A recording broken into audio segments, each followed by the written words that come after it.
Welcome to session 6. It's day 6 of our self-love and mindfulness challenge. Once again, for those of you that have just joined us, I see a few people have just joined us. Yes, I'm not Mark Joseph. My name is Grant Nash, and I'm going to look after you for the next half an hour as we talk about self-love, as we talk about mindfulness, and today's topic, letting go of being perfect. Oh, and this is a tough one, right? This is a tough one. But first, before we get into that, let's first just get into mindfulness. It is a mindfulness challenge. And I really, really love this slide that I've got on here for you, right? Because as you know, as you've gone through these days, you would have heard that definition of mindfulness that Mark speaks about continuously. And one of the things, paying attention on purpose in the moment, right here and now, in the moment. And why do we do that? And I think this infographic is just so fantastic. It speaks to this, right? It speaks to this. Are we living in the past where there are feelings of guilt and shame and regret and feeling sad or depressed, dwelling on what happened yesterday, replaying events and conversations over in our mind? Are we over-analyzing things? A lot of that comes from the past, right? Are we living in the future? The fear of the unknown? Are we feeling anxious about what's coming up? Are we worried about what could happen today? Are we overthinking all of those what-if scenarios? Are we thinking worst case scenarios? Where are we? Are we in the future? Or are we here? Are we present? And this is part of mindfulness. This is such an important part of mindfulness. One of the arms of mindfulness is paying attention on purpose in the present moment. Why? Because here we have clarity. Here we have acceptance. Here we have that feeling of joy, understanding, inner peace and gratitude. And it happens here, right here in the moment. And so let's tap into that. Let's take a moment to be there, friends. Let's forget about the past, forget about the future, and just commit to being totally present right now. And how do we do that? Well, let's start by taking our feet and putting it firmly on the ground, taking our back and moving it a little off the back of the chair. We can feel our bum firmly on the seat, and we can slowly close our eyes. And let's just take a moment to be totally present. Let's forget about the past. Let's stop worrying about the future. And let's just be here right now. So refreshing just to be able to bring ourselves into this moment. We can close our eyes, we can drop our shoulders, soften our face, and just be present. And one of the easiest ways to do this is to focus and anchor ourselves on the ever-present, kind, loving breath. As we slowly focus on the inhalations and the exhalations through our nose. Just being aware of what it feels like to breathe. What it feels like to fill the lungs with the breath. What it feels like to have a full set of lungs, and what it feels like to totally and softly just exhale all of that breath out. Being totally conscious of the full cycle of the in-breath and the out-breath. And as you do this, notice that sense of clarity. Notice that there's nothing to reject, so there's a sense of acceptance. Notice the joy of just being present right here, of just being. Notice that we're not fighting anything. We're in a state of understanding. Notice how we slowly begin to quieten down and we feel a sense of inner peace.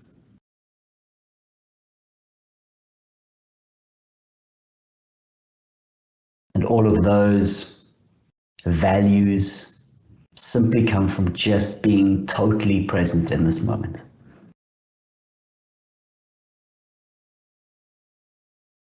And together, let's take our last in-breath through the nose. And as we get to the end of our in-breath, we're going to breathe out through our mouth in a big sigh all together.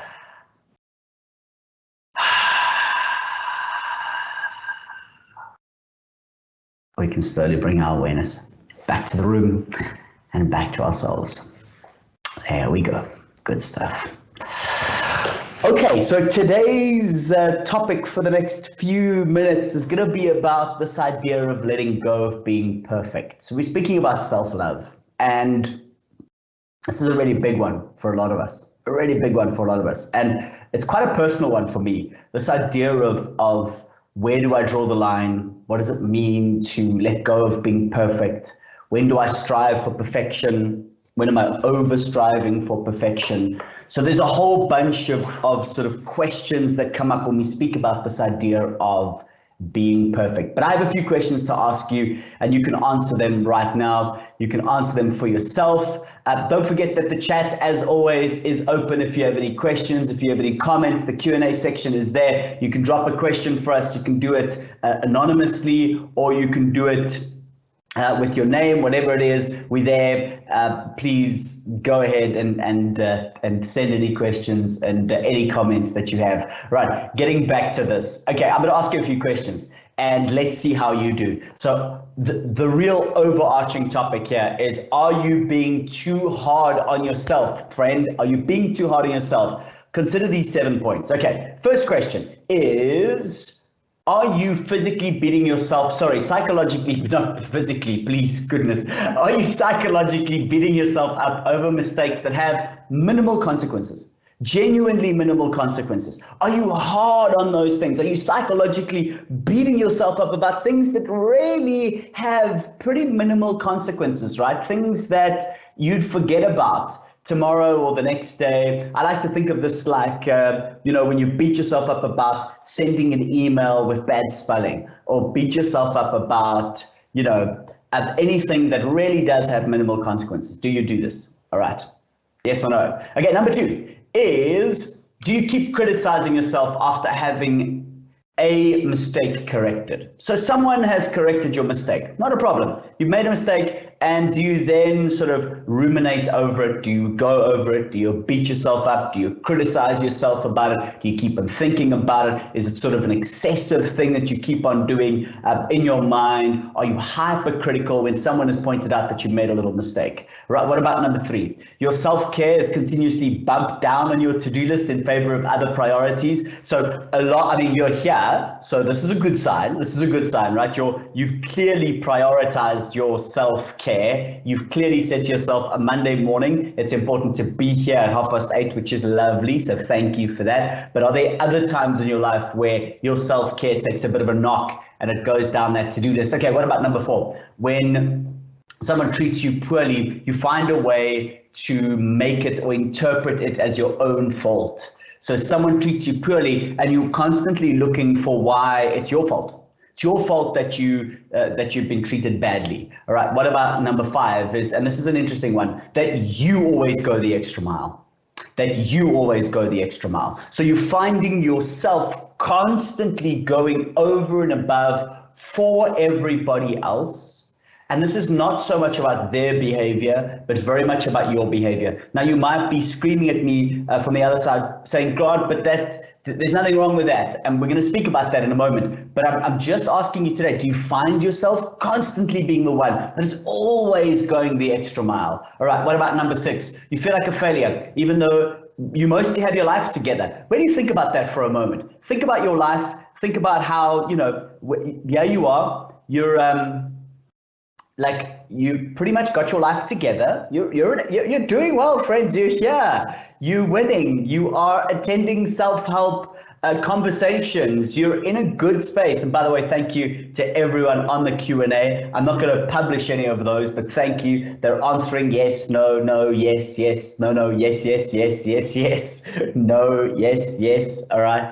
You feel like a failure, even though you mostly have your life together. And what about number 7? Number 7 is, you see others' dumb mistakes as understandable, but your own as not. So, people make some dumb mistakes and you're like, yeah, very forgiving of them. That's cool. You get it. But when it comes to your own dumb mistakes, right? Really bad at forgiving yourself. So friends, if you've answered yes to any of these questions, then what we might be dealing with is a sense of self-criticism that is seriously harsh.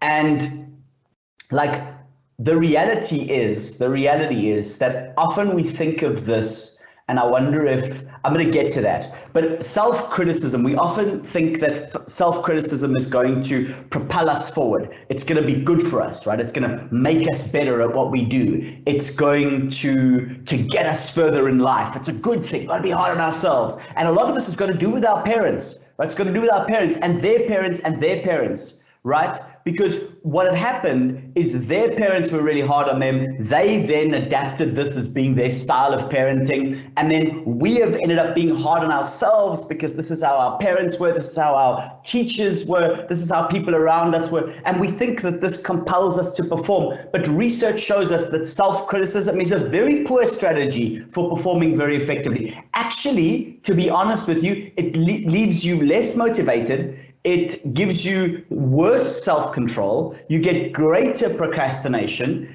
It's almost like a state of inhibition, to be honest with you. And you really do end up doing more harm than good. And it leads you into a space of psychologically what we like to speak of as a state of perfectionism. And there are 3 states of perfectionism that we have to be careful with.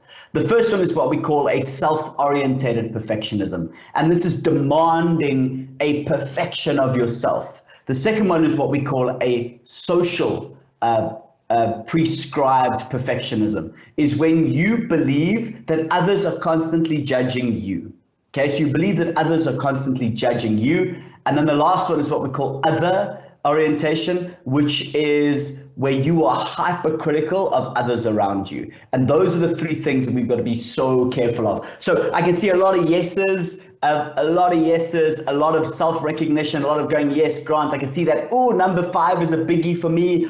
Yeah, number 4 are guilty of number 3. Right. So you want to see those, and then we're going to say to ourselves, okay, cool, but here we are, right? Self-orientated. In other words, do we demand too much of ourselves? Are we socially prescribed? In other words, do we believe that others are demanding this of ourselves? Or are we ending up in number 3, where we are other orientated? We are highly sort of I don't want to use the word judgy, but we're hypercritical of others around us. We've got to be careful of these 3 things. I want to just quickly draw on this because I think it's really important, right? Is that there is a fundamental difference between what we would call a healthy perfectionism and then a maladaptive form of perfectionism. And a healthy perfectionism is I challenge myself by setting myself a high standard. If I fail, I learn from that failure. I don't beat myself up. I take myself back into that, right? That's really important. That's what we would call a healthy perfectionism,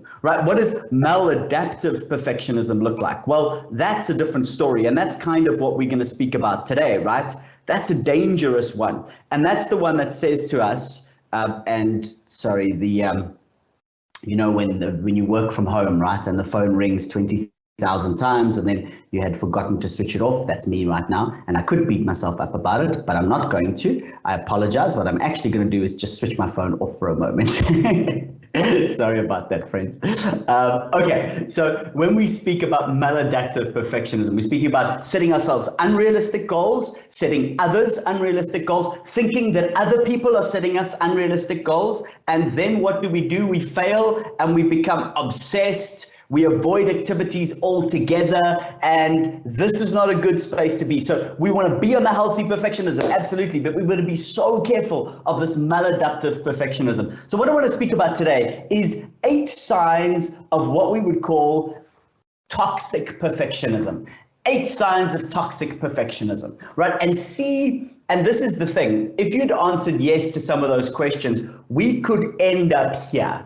Okay, we could end up here. We've got to be so careful, and I want us to just reflect for ourselves on if any of these are, oh yeah, see myself in that, oh yeah, and also maybe as a warning sign to say, wow, man, I've got to start to begin to let go of being perfect, because this can genuinely affect me, right? The first one is in our career or in our educational performances. So people that have this maladaptive sense of perfectionism, at work, we often set ourselves very strict standards, and those strict standards are for ourselves and for others. And what that does actually is it leads to a space where me and you are spending a lot of time on measuring and assessing the results.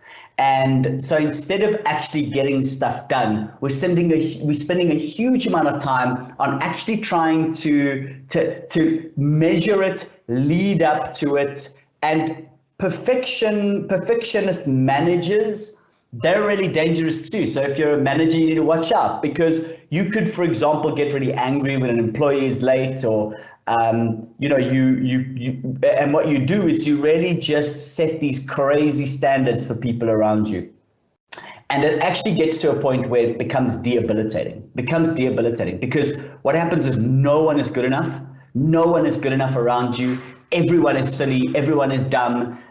You are, and it becomes a really dangerous place to be, because you notice how that starts stretching into everyday life, right? Nobody's good enough. Nobody can live up to what I needed to be like. And this really comes from your own insecurities. It comes from your own space of trying to be this perfectionist. And you spend a lot of time measuring and assessing yourself instead of actually getting the job done, right? Number 2 is neatness and aesthetic. Now, there's nothing wrong with being neat, but extreme neatness may leave the perfectionist with very little time for other good activities. It might hold you back from beginning an activity. Because why? Because it might leave a mess. So I remember I had a grandmother who had a slight problem with this. She wouldn't let us play because she knows that the play would lead to mess. Right, and so there had to be like a little family intervention where they had to sit down with Granny Roberta, bless her socks, love you, Gran. But Granny Roberta had to be like okay with letting the kids play, right? What can you imagine? Can you imagine what that did to my father?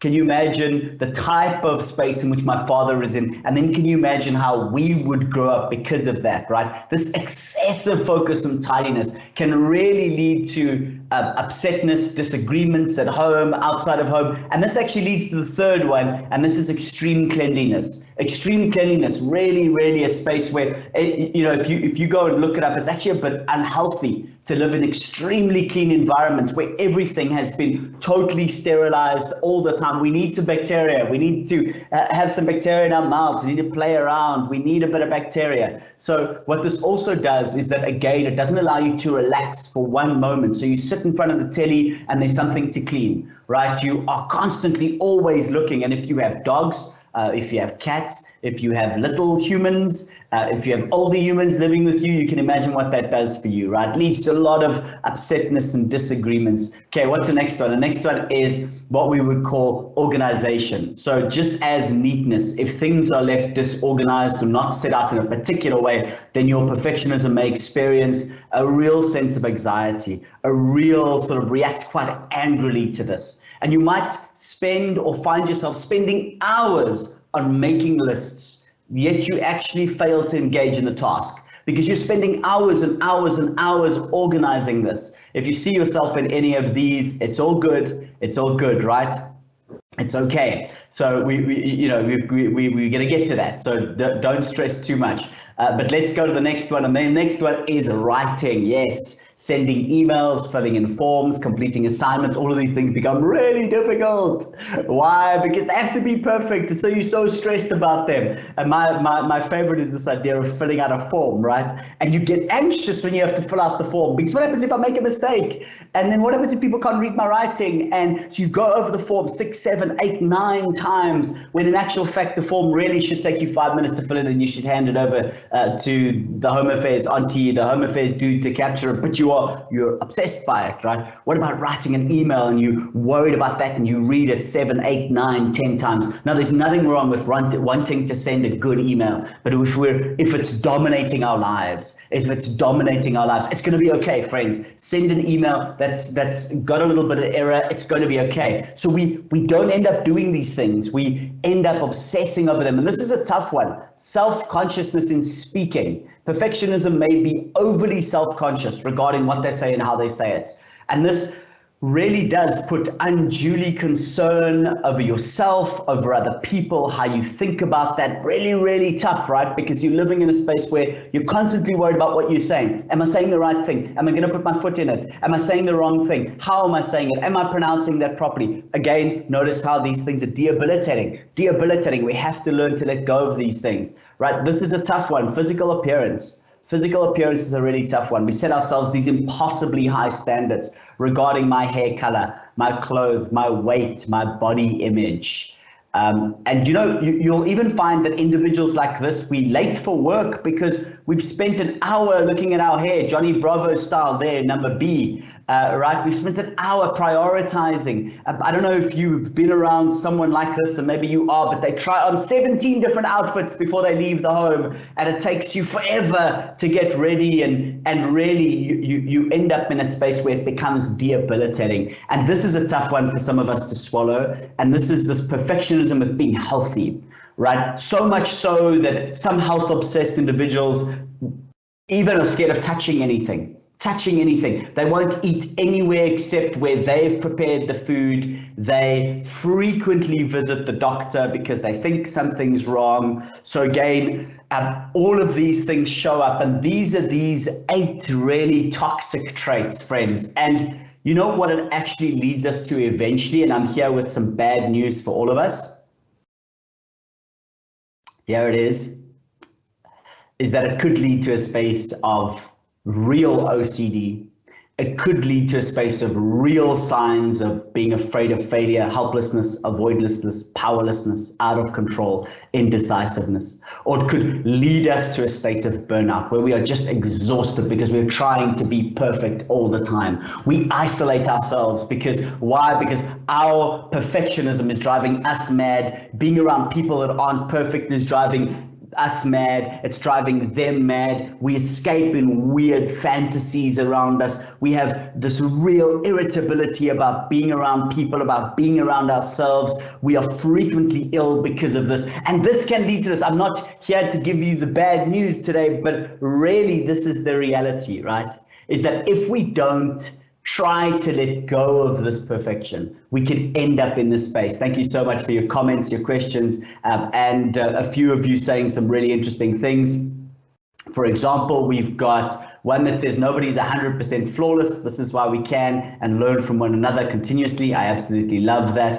We've got, it's like learning a new language, right? Difficulties and failures will arise, but once you understand that language, it's all good. I agree with you. Yeah, some people reflecting on their parents, and that's a very true one, right? My mom, my dad, think about people around you and think about where it leads you to. So me and you, we have to let go of being perfect. And I'm going to introduce you to 2 practices that we're going to do today that are going to help us get there. So we've now done a lot of the symptoms and a lot of the reasons why we need to let go of this being perfect. And I'm here to encourage you today to let go of being perfect. Find your humanity. Find those things that make you you, that are uniquely you. And it's okay. It's okay in all of those spaces. Yes, to want to do your best at work, but sometimes you're going to fail. Yes, to want to keep a nice clean home, but sometimes it's okay for the kids' toys to be lying around. Yes, obviously we want a clean kitchen, but sometimes it's okay to keep the empty glass in the sink for a few days. Yes, we want perfect emails, but sometimes it's okay to send off an email that's not going to be 100% perfect, right? All of these signs, me and you, we have to let go of being perfect. So we're going to discuss it's a therapeutic practice, and it's a really interesting one, and you'll see that this comes up often when we do something called cognitive behavior therapy. And in the beginning, it seems a little weird, so bear with me, but we're going to go through this together. So I want you to physically have 3 chairs that you put in a room. Okay, and remember, we have to do the work, right? We have to do the work. So I want you to put 3 chairs in the room. And these 3 chairs are going to represent 3 different things. Chair number 1 is going to represent your self-critical perfectionist. Chair number 2 is going to represent how you feel about this self-criticism. And chair number 3 is going to be a supportive friend. It's going to be a wise counselor. It's going to be someone who looks at you with love, looks at you with care. So I want you to imagine that, and we're not going to be able to do the practice together, but what you do is you take something that you're really hard on yourself about, something that is really that you're really struggling with and that you're very self-critical on. And I want you to sit in chair number 1 and I want you to let rip. Okay, I want you to just go. Okay, I want you to if it's, for example, you were in a meeting yesterday and you made a few mistakes, and you're beating yourself up. I want you to sit in the chair and I want you to just go at yourself. I want you to be hard on yourself, okay? I want all of those thoughts that come up, I want you to just be self-critical. I want you to go, and as you sit in the chair, I want you to be very present of how you're beginning to feel as you criticize yourself. Then what I want you to do eventually, once you've done this, is I want you to sit in the chair that now represents how you feel about this, and I want you to tell yourself how you feel about this. So what does that mean? That could mean, I feel hurt by the way you're speaking about me. I feel like you don't support me. I feel like you're not there for me. I feel like you are being really hard on me. And I want you to speak as if it's somebody else, right? And I really want you to speak to yourself and just be honest with yourself. Be like, wow, man, you are being so hard on me. You're actually hurting me. And I want you to express those things. So again, chair number one is I want you to speak like you usually speak, self-criticism. Chair number two, I want you to express the feelings to yourself, right? And then chair number three, what I want you to do is I want you to move to that chair that represents that wise friend or that counselor, and I want you to draw on a sense of compassion. In other words, sit the person in front of you, and I want you to address both perspectives out loud. Why are you saying what you are saying? What advice do you give? Do you notice how you're making yourself feel? Do you notice how you are making yourself feel sad, unhappy? And as if you were a friend giving advice to yourself, I want you to do that. I want you to say to yourself, okay, but Grant, like, you do know that it's okay. You know, the reality is X, Y, and Z, and I really want you to speak as a wise counselor to yourself. And I want you to practice this exercise. It is an incredibly important exercise to begin to slowly show, man, how harsh I am, man, what it does to my feelings, and then this outer perspective, this detached point of view, like a friend, like a wise counselor, what would you say to yourself? And you can begin to try to understand yourself, understand what you're doing to yourself, and then finally giving yourself the right counsel to be able to let go of being perfect. And then I want to end off today by us just practicing a bit of self-love, a bit of self-talk. And we're going to do that by getting into our mindfulness posture right now. Now, this is a practice that we can do every morning to slow and let go of being perfect. So let's get into that mindfulness posture and position right now. And we can close our eyes. We can slowly just be and begin to focus on the present moment. Friends, self-talk you engage in regularly is often very unkind. We beat ourselves up, we hold ourselves to unrealistic standards. We focus on ways in which we can always be better, right? But with mindfulness, you can tune into this voice and we can acknowledge these thoughts. And we can also learn to tune into the things we like about ourselves. Even if they aren't obvious in every moment, there are parts of you that you like. And in this exercise, we are going to bring awareness to some of those parts, some of those aspects of our lives. So if your eyes aren't closed right now, you can close them and you can find that comfortable posture in which you can sit. And let's bring our awareness and our sensations to our bodies, our breathing. Feel our chest move up and down. Feel our abdomen or our nostrils move. And let's just be present for a moment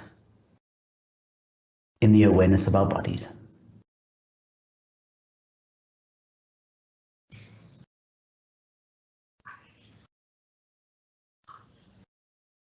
And once your mind is settled, let's bring our awareness to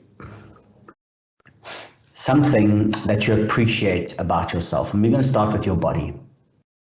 Ask yourself, what do you like about your body? And just pause for a moment to appreciate that.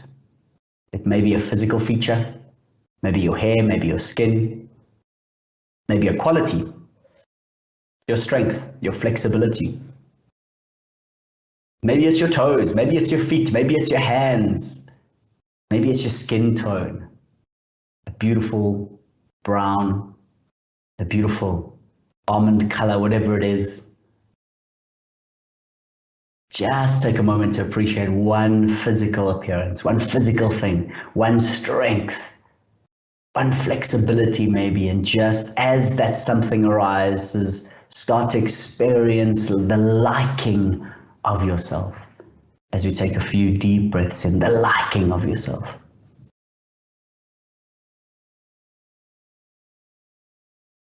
And next, if we had a few more moments, what we could do is we could look at a quality of the brain, a quality of the emotional experience.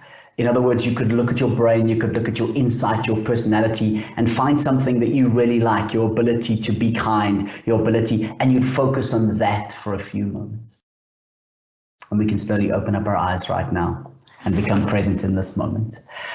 And so what you would do is you would focus on that emotion as well. You'd feel what that feels like. You'd swim in that. You would enjoy that. And if we do this once, twice a day, this really helps us let go of this being perfect. So try the compassionate chair practice. Try the practice we just did together. And friends, let go of being perfect, right? Let go of being perfect. You are amazing. You are great. Love yourself. You are perfect just the way you are, and we can let go of this feeling of perfection. We'll see you again tomorrow morning for session 7 in self-love and mindfulness. Until then, apologies for me going over a few, but thank you so much, and we'll see you again tomorrow at 8:30, or we'll do the same session again today at 3:30 GMT +2. So we'll see you there again. Thanks so much, everyone. Bye-bye.